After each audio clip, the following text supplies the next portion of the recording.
L'Association internationale des victimes de l'inceste a été fondée en 2000 par des victimes de l'inceste. Je l'ai fondée parce que j'allais très mal et en 2000 j'ai cherché de l'aide. J'ai tapé inceste sur Yahoo et là il est sorti uniquement des films pornographiques. Voilà. Aucune aide, aucune adresse. Donc je me suis dit, si mon gouvernement ne peut pas faire ça, me donner quelques adresses d'aide, ce que je vais faire, c'est que je vais faire un site et je vais le faire moi-même. À partir de ce jour-là, des victimes du monde entier en fait, sont arrivées sur ce site, et du Canada, Belgique, principalement du monde francophone. Et un jour, l'une d'entre elles a voulu porter plainte, mais il était trop tard, c'était ce qu'on appelle la prescription. Et elle voulait porter plainte pour protéger d'autres enfants, parce que souvent un agresseur ne fait pas qu'une seule victime, il en fait parfois des dizaines, parfois des centaines. Et elle voulait donc porter plainte, mais on lui a dit c'est trop tard madame, il fallait vous réveiller avant. Elle avait 32 ans et elle avait normalement jusqu'à 28 ans pour porter plainte.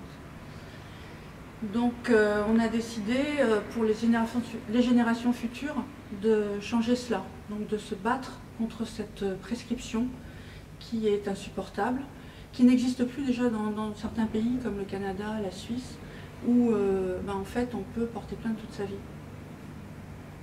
3 semaines après, elle s'est suicidée et bien ça a été un grand choc pour nous. Mais nous avons décidé de nous réunir et de nous fédérer pour changer la loi.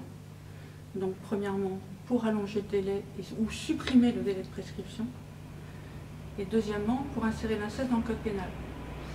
Le rallongement du délai de prescription, on a obtenu 10 ans de plus en 2004. Donc maintenant, une victime peut porter plainte jusqu'à l'âge de ses 38 ans. Quant à l'insertion de l'inceste dans le code pénal, on a mis 16 ans pour l'avoir. Et ça a été inséré dans le code pénal en 2016, en mars 2016. Donc notre but en tant qu'association de victimes, c'est 1, de fédérer les victimes, 2, de changer les choses dans notre société par rapport au plus grand tabou qui existe. Je rappelle qu'un tabou, c'est ce qui est interdit de dire et ce qui est interdit de faire. Alors la IVI est une association militante qui a pour but de fédérer les victimes, de recueillir leur expertise.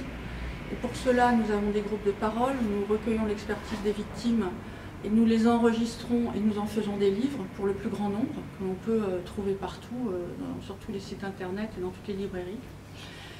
Nous faisons des formations pour les professionnels, des conférences, des congrès.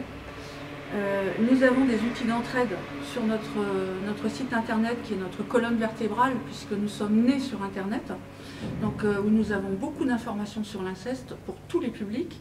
Nous avons un forum d'entraide qui est très précieux pour les victimes, un chat 24 heures sur 24 et nous avons aussi des outils pour recueillir l'expertise des victimes, c'est-à-dire des questionnaires en ligne. Et à partir de ce vécu des victimes, nous militons pour défendre nos droits et changer les choses dans notre société.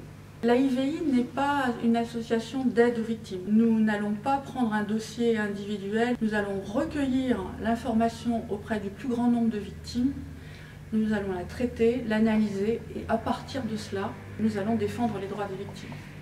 À commencer symboliquement par l'insertion de l'inceste dans le code pénal, parce qu'on ne peut pas lutter contre un crime sans commencer par le nommer. Il faut savoir que l'inceste a été supprimé du code pénal à la Révolution française, parce que les révolutionnaires ont considéré que l'inceste était un interdit moral et qui ne nuisait pas à la société.